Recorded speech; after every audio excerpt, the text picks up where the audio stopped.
అందరికీ నమస్కారం అండి. నా పేరు రవికిరణ్. రీసెంట్గా ఆర్కేపురంలో అనే సినిమా తీసాం. అది సమాజం మీద ఉన్న గౌరవంతో తీసిన సినిమా ఇది. ఎందుకంటే యూత్ ఎక్కువ ఈ గంజాకి డిపెండ్ అయిపోవటం, అలాగే లేడీస్ పట్ల వాళ్ళు చేస్తున్న ప్రవర్తన దృష్టిలో పెట్టుకుని, మహిళల మీద జరుగుతున్న దాడిని దృష్టిలో పెట్టుకుని కేవలం ఈ ఆర్కేపురం అనే సినిమా నిర్మించాం. దానికి తోడుగా మనకి ఇంచుమించు ఒక ఆదరణ కూడా మనకి సోషల్ మీడియాలో కూడా ఎక్కువగా సోషల్ మీడియాలో సపోర్ట్ పెరిగింది. దానికి కారణం ఏంటంటే సోషల్ మీడియాలో పబ్లిసిటీ పెరగడానికి కారణం కూడా నేను ఆల్రెడీగా జనసేన పార్టీలో జిల్లా జాయింట్ సెక్రటరీగా పనిచేస్తున్నాను. ఆ పని చేయటం టైంలో జనసేన తరఫున అవ్వచ్చు, నేను చిన్నప్పటి నుంచి చిరంజీవి అభిమాని కావచ్చు, అలాగే నాకు ఇంచుమించు డైరెక్ట్ సెల్లింగ్లో నేను ఎక్కువ అనుకుంటాం. వాళ్ళు 2015లో ఓన్ కంపెనీ పెట్టి యంగ్ ఇండియా కంపెనీ ద్వారాగా 2015 నుంచి దగ్గరగా 5 రాష్ట్రాల్లో బిజినెస్ని ఒక పార్ట్ టైం బిజినెస్ నేను అందించడానికి కారణం అవ్వచ్చు. ఇంచుమించు డైరెక్ట్ సెల్లింగ్ ద్వారా కావచ్చు, మొత్తానికి నాకు డైరెక్ట్ ఎక్కువ ఇంచుమించు సోషల్ మీడియాలో సపోర్ట్ పెరిగింది. అలాగే నాకు ఈ సినిమాకి నాకు కొన్నంత అండగా మా డైరెక్టర్ శ్రీకాంత్ ప్రసాద్ గారు, కట్టా సుబ్బారావు గారు అబ్బాయి గారు, ఆయనకున్న పరిచయాలు నాకు చాలా నాకు ఈజీగా నడవడం జరిగింది. ఎందుకంటే ఓన్ బ్యానర్ నేను నిర్మించుకుని పవన్ దీపికా ఆర్ట్స్ అనే బ్యానర్ ఓన్గా నిర్మించుకుని ఆ బ్యానర్లోని ఈ సినిమా ఒక నిర్మాతగాను హీరోగా చేయటం నాకు చాలా కత్తి మీద సామలా జరిగింది. కానీ అనుభవం గలగా వ్యక్తి మన శ్రీకాంత్ ప్రసాద్ గారు ఉండటం నాకు కొండంత అంతగా జరిగింది. ఎందుకంటే నాకు ఇండస్ట్రీలో కూడా చాలామంది నిర్మాతలు, డైరెక్టర్లు చాలామంది పరిచయాలు ఉంటాం.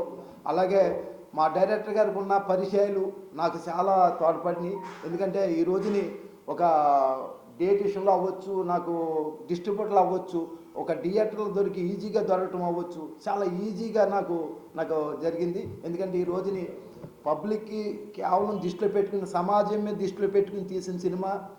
ఎందుకంటే ఈ రోజుని ప్రతి సామాన్యుడు కూడా ప్రతి గ్రామంలో కూడా ఇది నిజమే, ఇది వాస్తవం, ఈ రోజుని అమ్మాయిలకు జరుగుతున్న అగస్త్యాలు దృష్టిలో పెట్టుకుని తీసిన సినిమాని ప్రతి ఒక్కరు గ్రహించారు. కాదంటే మీ పబ్లిక్ అందరూ కూడా ఈ సినిమాని చూడాలని, ఆదరించాలని నేను కోరుకుంటున్నాను. ఎందుకంటే సోషల్ మీడియాలో ఎంత సపోర్ట్ ఉన్నా కానీ, ఎంత పబ్లిసిటీ పెరుగుతున్నా కానీ, ఒక సామాన్యుడు తీసిన సినిమా ఇది. ఎందుకంటే ఈ సినిమాని ప్రజల్లోకి రాకముందు ఎందుకు తీసాము ఏంటనేది మీరు అందరూ గ్రహించారని. ఎందుకంటే ఈ రోజుని ఈ సినిమా నాకు మరొకసారి శ్రీకాంత్ ప్రసాద్ గారిని నేను మా డైరెక్టర్ గారిని తలుచుకుంటున్నాను. ఎందుకంటే నాకు ఎన్ని ఆటంకాలు వచ్చినా, అంత ఇబ్బందులు వచ్చినా ఆయనకున్న అనుభవం నాకు చాలా తోడ్పడింది, ఉపపడింది. అలాగే ఆ నాన్నగారికి ఉన్న పరిచయాలు, ఆయనకున్న అనుభవం నాకు ఈ రోజుని చాలా ఈజీగా ఈ నెల 23వ తారీఖుని ప్రేక్షకుల ముందుకి థియేటర్ల ముందు వస్తుంది. 95 థియేటర్లో రావటం అంటే నేను చాలా ప్రౌడ్గా ఫీల్ అవుతున్నాను. ఎందుకంటే ఈ రోజుని ఈ పబ్లిక్లో ఉన్న టాక్ ఏంటంటే చిన్న సినిమాలకి అవకాశాలు లేవని చెప్పుకుంటూ ఉంటారు. అది వాస్తవం కాదని ఈ రోజుని ఒక సామాన్యుడిగా అయిన నేను ఈ సినిమాని నిర్మించి ఈ మనకున్న పరిచయం దృష్టిలో పెట్టుకుని ఈ సినిమా పూర్తి చేయటం, ఈ థియేటర్లకు ఎలా రావటం, మాకు రమేష్ గారు అని చెప్పేసి శక్తి ఫిలిమ్స్ రమేష్ గారి ద్వారా కావచ్చు, నేను కర్ణాటక ఫిలిం ఛాంబర్ డిఎస్కే ఒక డాక్టర్ సునీల్ గారి అతని ఆధ్వర్యంలో కూడా మేము డిస్ట్రిబ్యూటర్ రూపంగా కానీ ఇంకో రకంగా కానీ మేము ఎదురుకెళ్ళటం, అలాగే ఓటీటీ పర్పస్లో కానీ ప్రజలందరూ ముందుకు వస్తుంది. అలాగా అవుట్ కంట్రీ, అదర్ కంట్రీలు కూడా ఈ సినిమా వెళ్తుందంటే దీనికి నేను ఒకటే అనుకుంటాను, గత జన్మలో చేసిన పుణ్య ఫలితాలే నాకు ఈ రోజున ఈ మార్గం అనుకుంటాను.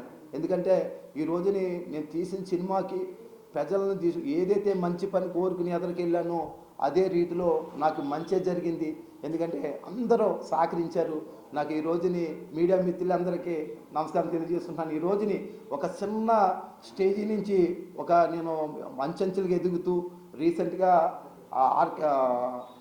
మరి ఐకాన్ అవార్డు కందుల దుర్గేష్ గారి చేతుల మీద తీసుకున్నందుకు నేను చాలా పూర్వజన్మ సుకృతంగా భావిస్తాను. ఎందుకంటే ఈ రోజుని అవార్డు రావటానికి కారణం దాని వెనకాల ఎంత ఫైట్ చేశాననేది, ఎంత ఆ, కష్టపడ్డానని ఇంకా భగవంతుడికి తెలియాలి. ఎందుకంటే 5 రాష్ట్రాల్లో part time income purpose create చేయగలిగటానికి దాని వెనకాల ఎంతో పెద్ద యుద్ధమే చేశాను.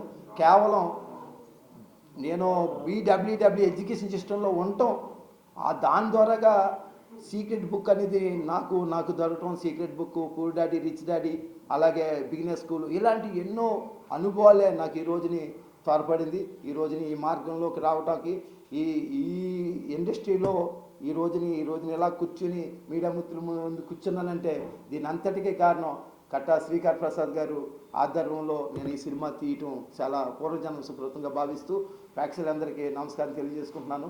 మా సినిమాని ఆదరించండి. నేను కేవలం పబ్లిక్ని దృష్టిలో పెట్టుకుని, ప్రజెంట్ అమ్మాయిలకు జరుగుతున్న అన్యాయం దృష్టిలో పెట్టుకుని, వీతు గంజాకి డ్రగ్స్కి బానిస అయిపోతారని దృష్టిలో పెట్టుకుని సమాజం మీద ఉన్న ప్రేమతో తీసిన సినిమా. అందరూ మరొకసారి నేను కోరుకుంటున్నాను, ఆదరించండి. ఈ నెల 23వ తారీఖుని అందరికీ సెలవు తీసుకుంటున్నాను. Thank you sir, thank you.